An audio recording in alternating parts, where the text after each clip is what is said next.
So is the 3-axis gimbal a big upgrade over the electronic image stabilization? Only one way to know. Let's go fly it and check it out.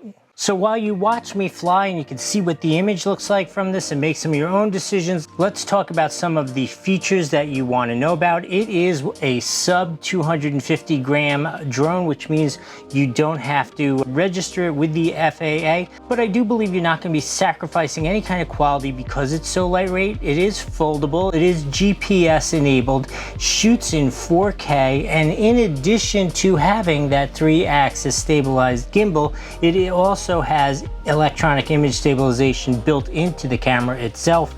I've always loved the layout of their controller. It is so cool, so easy to work with, very easy to see what you're doing, which I think is really important. Image-wise, it has a 12 megapixel Sony CMOS sensor, which is capable of shooting both JPEGs and RAW, shoots in 4K up to 30 frames per second. The controller's range is said to be about 4 kilometers. We'll have to wait till my review to see how that panned out. It has their PicSync 2.0 technology. It has another feature called Surge Flight, which allows you to fly it in level 5 wind conditions in a stable situation, which would be really pretty darn cool. It has all those normal functions you want, like follow me, points of interest, circle fly, and it has a really long flight time with the battery.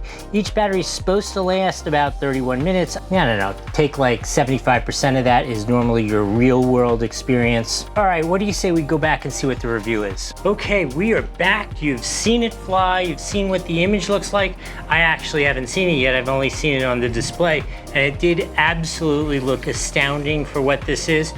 So let's talk about the review. Let's quickly go over things that were amazing, things that were maybe not as amazing. Let's start with the amazing thing. That always is more fun.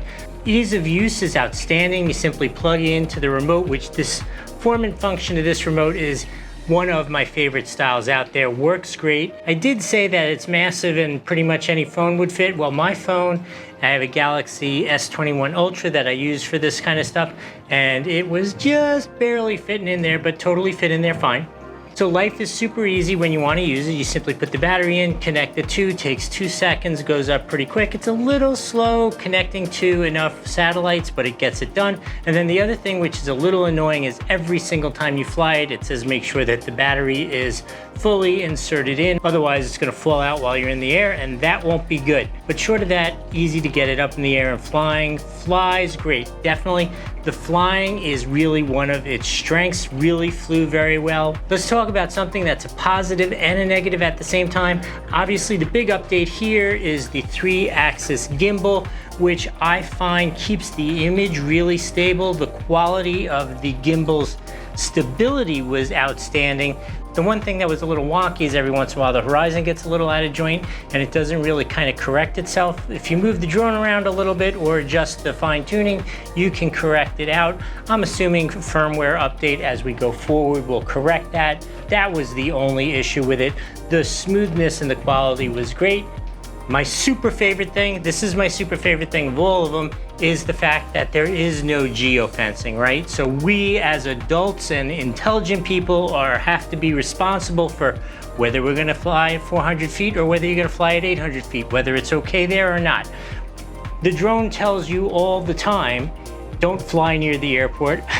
I think that's pretty obvious, but you could, if you wanted to, fly near the airport, which if you're a DJI person, you know there are 100 million times where you're kind of close to a no-fly zone and it grounds you and you really could have been 10 feet over and been fine, but the drone is like, just no, I'm not going. This way, it is your responsibility to fly within the laws and within the rules and within common sense, but the drone doesn't take over, and I really do appreciate that and prefer that much more. Overall, this is ridiculous for what it is, right?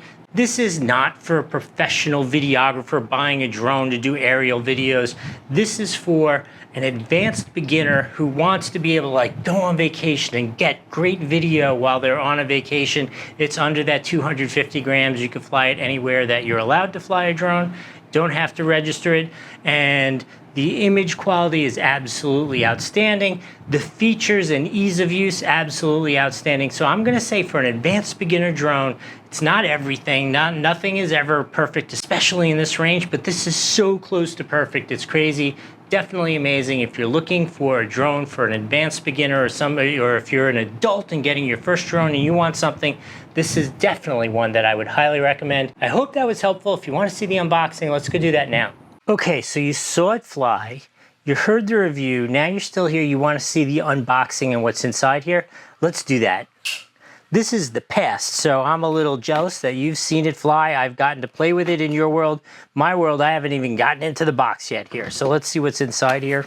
I do need to tell you this was provided to me to do this review, but they give me no instructions. I've worked with Potensic on the original Atom, and they just sent it to me. They're like, fly it, tell the people what you think, and that's what we're gonna do. Or I already did, you already saw it. Oh, it comes with a nice case, check that out. Now this is the MoreFly combo kit, so it comes with this nice big case. Let's see what's inside. We've got a nice collection of all the cables you need to use it, to charge it, some tools, replacement blades in case you need those. Hopefully we don't need them. This is a strap for the case, which is a nice thing. Let's see what we got. Oh, this remote has always been one of my favorites. I love the layout. I love the way the phone sits right here. It's nice and centrally located. Look how big. You could put a massive phone in there if you want. The ergometrics are always great with that. Huge fan. Here we are. This is some of the magic of the MoreFly kit. Let me show you. This is a 3 battery charger, and look how cool these little batteries are. This is the magic that keeps it under that 250 grams and still gives it a lot of power. Power. Get to the magic part here, right? Oh, here it is. The drone itself, I'm so excited about this. I'm jealous that you guys have seen this thing fly. I have not got to go anywhere on it yet. Let's take this off here. It's so light. It is crazy how light this is. Oh, it even comes with a memory card. Like, this is 64 gigabyte card. I mean, this is a complete kit ready to go. I'm not at all sure what else somebody could want. This is like it. Like if you were gonna give this as a gift to somebody, this is everything they need. In any case, I hope this has been helpful. We'll see you next time.